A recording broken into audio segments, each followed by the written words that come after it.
बिस्मिल्लाहिर्रहमानिर्रहीम।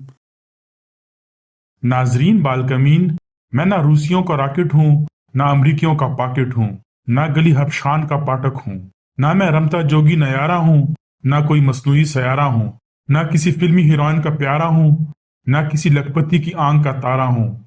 मैं महज एक गधा आवारा हूँ जिसे बचपन की गलतकारियों के बायस इखबार बीनी की आदत पड़ गई थी, जो ना कोयराज गुरनाम दास के हिदायतनामे से दूर हुई, ना प्यारी बहन जी के इलाज से गई। इखबार पढ़ते पढ़ते मैं इंसानों की बोली बोलने लगा और इसरार हिकमत और सियासत खुलने लगा। इसी कारण मैंने अपना प्यारा वतन बानकी छोड़ा और डंकी बनकर दिल्ली के एक धोबी से नाता जोड़ा। धोबी को अचानक एक मगरमच्छ ने खा लिया और मुझे धोबी की बेवा और उसके यतीम बच्चों के गुजारे के लिए हकाम बाला के हजूर में अर्जी गुजारने पर मजबूर कर दिया। वो अर्जी लेकर मैं दफ्तर दफ्तर घूमा और मिनिस्टर पहुंचा और पहुंचते पहुंचते एक दिन सीधा पंडित नेहरू की कोठी पर पहुंच गया। पंडित नेहरू से इत्तेफाकिया तौर पर मेरा जो इंटरव्यू हो गया, उसने मुझे आसमान शोहरत के बाम पर पहुंचा दिया। लोग मुझे घरों और क्लबों में बुलाने लगे, गलियों और बाजारों में मेरा जुलूस निकलने लगा। एक सेठ ने समझा मैं कोई खुदाई फौजदार हूँ या कोई करोड़पति ठेकेदार हूँ जिसने ऊपर से एक मासूम गधे का भेष धारा है और अंदर ही अंदर कोई बहुत बड़ा ठेका मारा है। वो बाद मिन्नत और समाजत मुझे अपने घर ले गया, अपने फर्म का हिस्सादार बनाने लगा, अपनी हसीन लड़की से मेरी शादी रचाने लगा और हाई सोसाइटी में मुझे घुमाने लगा। मैंने बहुत इनकार किया, इसरार किया, बताया मैं यूं तो इल्म दानिश से लदा हूँ मगर दरअसल एक गधा हूँ। मगर वो लालच का अंधा मेरी बात पूरी सुनने से पहले ही अनसुनी कर देता था और अपनी हांके जाता था और बराबर मेरी खातिर किए जाता था। चंद दिन तो बड़े ऐशो आराम में कटे, मगर जिस दिन उस लालची सेठ को पता चला कि मेरे पास कोई परमट है न कोठा, उसी दिन वो बेपैंदे का लोटा मुझे मारने पर तुल गया और कमरा बंद करके उसने और उसकी लड़की ने मार मार कर मेरा भुरकस निकाल दिया और मुझे सख्त जख्मी करके बाहर सड़क पर डाल दिया। चंद माह तक मैं जानवरों के अस्पताल में पड़ा, जिंदगी और मौत के दरमियान लटकता रहा, दर्द की शिद्दत से कराहता रहा, इंसानों की बेहिसी और गधों की बेबसी पर रोता रहा। मगर कुदरत को मेरा जीना मंजूर था और मेरे लिए जिंदगी का जहर पीना मकदूर था, इसलिए मैं अच्छा हो गया। सेहतयाब होते ही अस्पताल के निकदिल डॉक्टर ने मुझे अपने ऑफिस में बुलाया और मेरी पीठ पर 2 सेर घास लाद कर कहा, तुम्हारे लिए ये 2 सेर घास काफी है, बाकी अल्लाह हु शाफी है, अब तुम यहाँ से चले जाओ और मेरे 2000 का बिल चुकाते जाओ। मैंने कहा, डॉक्टर साहब मैं एक पढ़ा लिखा गधा नाकारा हूँ, इसीलिए मुफलिस और आवारा हूँ। मैं जब तक जीऊंगा तुम्हारे जानो माल को दुआएं दूंगा, मगर इस बिल को अदा नहीं कर सकता।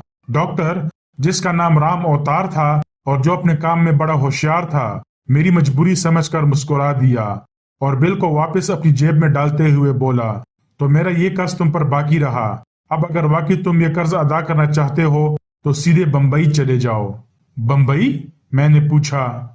हाँ, डॉक्टर बोला, मगरबी हिंदुस्तान में एक शहर आबाद है जो सब शहरों का उस्ताद है, उसका नाम बंबई है। तुम सीधे वहां चले जाओ और काम करके मेरा कर्ज चुकाओ। मैं खुद दिल्ली में ना रहना चाहता था, दिल्ली जिसने मेरे शोहरत का अरूज देखा था और जो अब मेरी जिल्लत की पस्तियां देख रही थी, अब मुझे एक आंख ना बाती थी। इसलिए मैंने डॉक्टर की सलाह मान ली और बंबई जाने की ठान ली। दिल्ली से मैं रेल पटरी के किनारे किनारे हो लिया और मथुरा पहुंचा, क्योंकि मुझे मथुरा के पेड़े खाने का बहुत शौक था। मगर मथुरा में मुझे पेड़ों की बजाय पांडों के डंडे खाने को मिले और मैं वहां से जान बचाकर सीधा ग्वालियर पहुंच गया।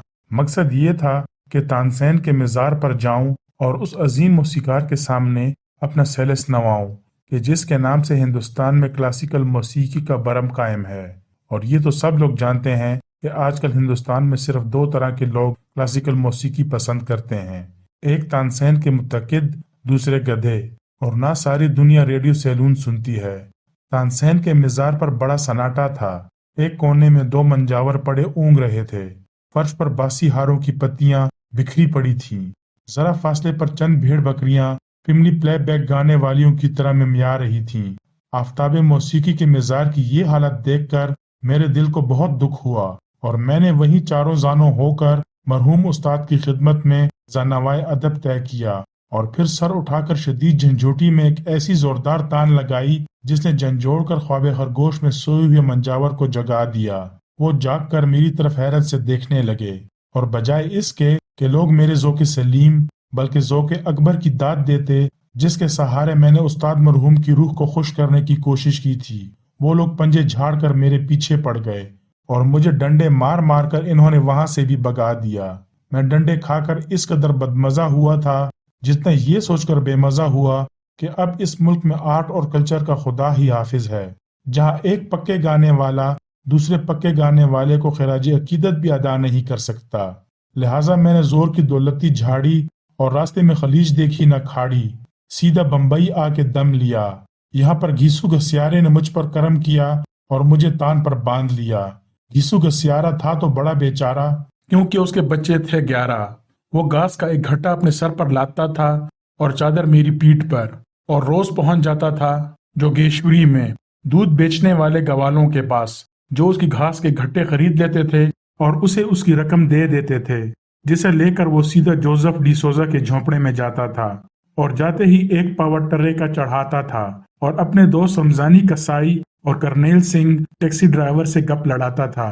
میں جھونپڑے کے باہر ناریل کے پیڑوں کے نیچے ہری ہری گھاس چرتا تھا اور شکر کرتا تھا کہ آخر مجھے عافیت کی زندگی ملی۔ بمبئی میں آ کر میں نے انسانوں کی بولی ترک کر دی تھی، کیونکہ تجربے نے مجھ پر ثابت کر دیا تھا کہ انسانوں کی دنیا میں وہی لوگ خوش رہ سکتے ہیں جو گدھے بن کر رہیں۔ عقل مند کا یہاں گزارا نہیں، کیونکہ نیک مشورہ کسی کو پیارا نہیں۔ اس لیے میں انسانوں کی بولی سے حذر کرنے لگا اور ایک جانور کی زندگی بسر کرنے لگا، جیسے بمبئی میں وہ سب لوگ بسر کرتے ہیں کہ جن کے لیے پیسہ ہی محبوب ہے اور جنہیں صرف اپنا عیش و آرام مرغوب ہے۔ 6 ماہ کے عرصے میں ہری ہری گھاس کھا کر خوب موٹا ہو گیا، میری کھال کالی چکنی ہو گئی اور مجھ پر صحت کا رنگ چمکنے لگا اور میں ایک خوبصورت گدھا بن گیا جس پر کوئی بھی گدھی عاشق ہو سکتی تھی۔ اور یہ تو صنف نازک کی کمزوری ہے کہ وہ ہمیشہ خوبصورت گدھوں پر عاشق ہوتی ہے۔ چکنی کھال پر اس کی جان جاتی ہے، چاہے اس کے اندر بھس ہی بھرا ہو۔ ادھر کچھ عرصے سے 2-3 گدھیوں نے مجھ پر ڈورے ڈالنا شروع کیے تھے، مگر ان میں سے جو سب سے زیادہ نرم و نازک شیرین اداؤں والی تھی وہ مجھ سے مطلق التفات نہ کرتی تھی، اس لیے میرا دل بار بار اس کی جانب کھنچا چلا جاتا تھا اور ایک عجیب و غریب کشش میرے دل میں اس کے لیے محسوس ہوتی تھی۔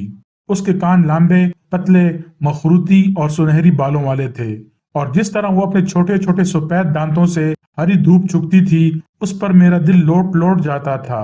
وہ دوسری بھوکی چٹوری گدھیوں کی طرح گھاس پر پل نہیں پڑتی تھی، بلکہ جس نخوت سے اور ایک لقمہ کھا کر الگ ہو جاتی تھی اور بری گھاس کو سونگھ کر بیزاری سے چھوڑ دیتی تھی، اس سے معلوم ہوتا تھا کہ وہ کسی نہایت اعلیٰ اور امیر و کبیر خاندان کی گدھی ہے، جو محض تفریح کی خاطر گدھوں کے اس غول میں جوزف ڈی سوزا کی جھونپڑی کے باہر ناریل کے پیڑوں کے نیچے چرنے کے لیے چلی آتی تھی۔ بھوک امیروں کے لیے ایک عمدہ تفریح ہے، غریبوں کے لیے یہ ایک اشد ضرورت ہے۔ ایک روز موقع پا کر میں اس کے قریب چلا گیا۔ وہ ناریل کے ایک جھنڈ کے نیچے اکیلی گھاس چر رہی تھی اور عجب شان بے اعتنائی سے اپنے دم ہلا رہی تھی کہ میں نے اس کے قریب جا کر آہستہ سے کہا، اے پری جمال، خوش خصال، کب تک ہم سے نظریں چراؤ گی؟ ذرا ادھر تو دیکھو اپنے عاشق کی طرف۔ ہشت، وہ اپنے نتھے پھلا کر بڑی نخوت سے ہنہنائی، آخر ایسی بھی کیا بیزاری، میں بھی ایک گدھا ہوں۔ میں نے کہا، عشق میں ہر شخص گدھا ہو جاتا ہے۔ اس نے ایسے کٹھیلے لہجے میں مجھ سے کہا کہ میں ایک لمحے کے لیے چپ ہو گیا۔ واقعی بے حد حاضر جواب گدھی تھی، معلوم ہوتا تھا نہایت اعلیٰ تربیت پائی تھی۔ میں نے سوچا اگر اس سے میری شادی ہو جائے تو زندگی سنور جائے، ورنہ عام گدھوں کی ایسی گدھیوں سے شادی ہوتی ہے جنہیں گھاس چرنے اور بچے جننے کے سوا اور کوئی کام نہیں آتا، مگر یہ تو بڑی عاقل اور فرزانہ معلوم ہوتی ہے۔ قدرت نے اسے حسن کے علاوہ اعلیٰ ذوق بھی عطا کیا ہے۔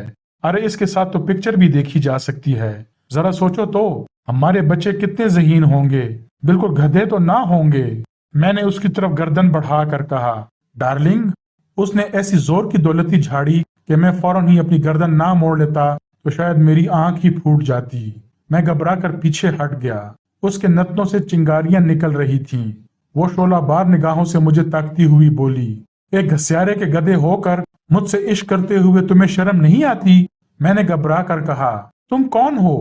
वो बोली, मैं विक्टर गार्नर की गधी हूँ, जो जोसेफ डिसोजा का बॉस है और 10 भट्टियों का मालिक है।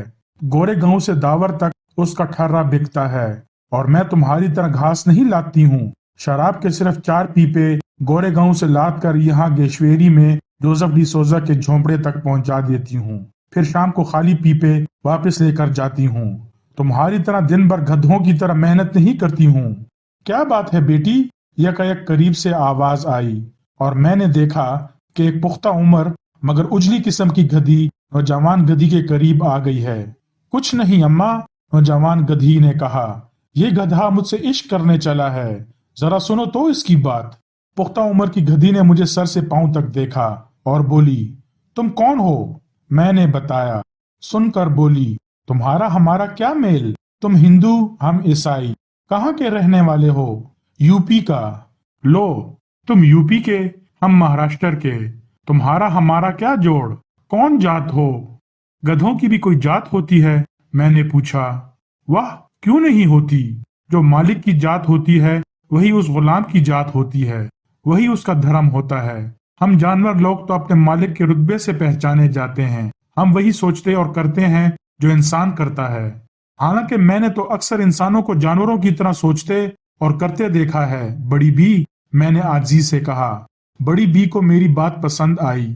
बोली, तुम समझदार मालूम होते हो।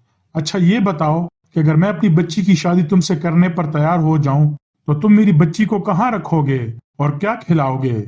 रखने को कोई खास जगह तो नहीं है गेसू घसियारे के यहाँ। वो मुझे रात को घर के बाहर जामन के पेड़ से बांध देता है, बल्कि अक्सर औकात मुझे खुला ही छोड़ देता है ताकि मैं इधर उधर घास चर कर अपना पेट भर लूं। तो वो तुम्हें घास नहीं डालता है क्या? नहीं। तो इसका मतलब है कि मेरी बच्ची अगर तुम्हारे संग शादी हो जाए तो उसे भी घास नहीं मिलेगी। इश्क में घास का क्या गुजर, इकबाल ने कहा है। बेखतर कूद पड़ा आशिक नमरूद में इश्क। इश्क बड़ी भी, इश्क तो इश्क है और घास घास है। मुझे देखो, इश्क भी करता हूँ और घास भी खाता हूँ, और कभी कभी जब घास नहीं मिलती तो सिर्फ इश्क खाता हूँ, कवाली गाता हूँ। ये इश्क इश्क है, इश्क इश्क। बड़ी बी, तुम मेरी मानो, अपनी बेटी को मेरे हवाले कर दो। घास का क्या है, ये दुनिया बड़ी वसी है, कहीं न कहीं घास मिल ही जाएगी। जी नहीं, बड़ी बी सख्ती से बोली, मैं अपनी मासूम बच्ची की तुमसे हरगिज हरगिज शादी ना करूंगी, जिसके ना बाप का पता, ना माँ का, ना धर्म ठीक, ना जात दुरुस्त, जिसका कोई ठौर ठिकाना नहीं, रहने के लिए कोई तान नहीं, खाने के लिए घास नहीं, ऊपर से पढ़े लिखे आदमी की तरह बात करते हो। मैंने फखरिया लहजे में कहा, मैं अखबार पढ़ सकता हूँ, मगर इसमें क्या बुराई है? ये तो बहुत बुरी बात है। बड़ी बी जल कर बोली, आजकल हिंदुस्तान में जितने पढ़े लिखे गधे हैं सब क्लर्की करते हैं या फाका करते हैं। तुम ही बताओ, तुमने आज तक किसी पढ़े लिखे माकूल आदमी को लखपति होते देखा है? ना भैया, मैं तो अपनी बेटी की किसी लखपति से शादी करूंगी, चाहे वो बिल्कुल अनपढ़ घामड़ गधा ही क्यों ना हो। मुझे इस गधी की अहमकाना बातों पर बड़ा गुस्सा आया, मगर चूंकि मामला इश्क का था इसलिए मैंने जहर का घोंट पीते हुए उसे फिर समझाने की कोशिश की। देखो अम्मा, आज का नया जमाना है। इस जमाने में धर्म जात पात को कोई नहीं पूछता। हम सब हिंदुस्तानी हैं, हम सब गधे हैं। बस इतना ही सोच लेना काफी है। ये सवाल कौमी वहदत का है। अमीर और गरीब में कौमी वहदत कैसी? तुम्हारे मसाइल अलग, हमारे मसाइल अलग। तुम्हारे मफाद अलग, हमारे मफाद अलग। तुम्हारा मयार जिंदगी अलग, हमारा मयार जिंदगी अलग।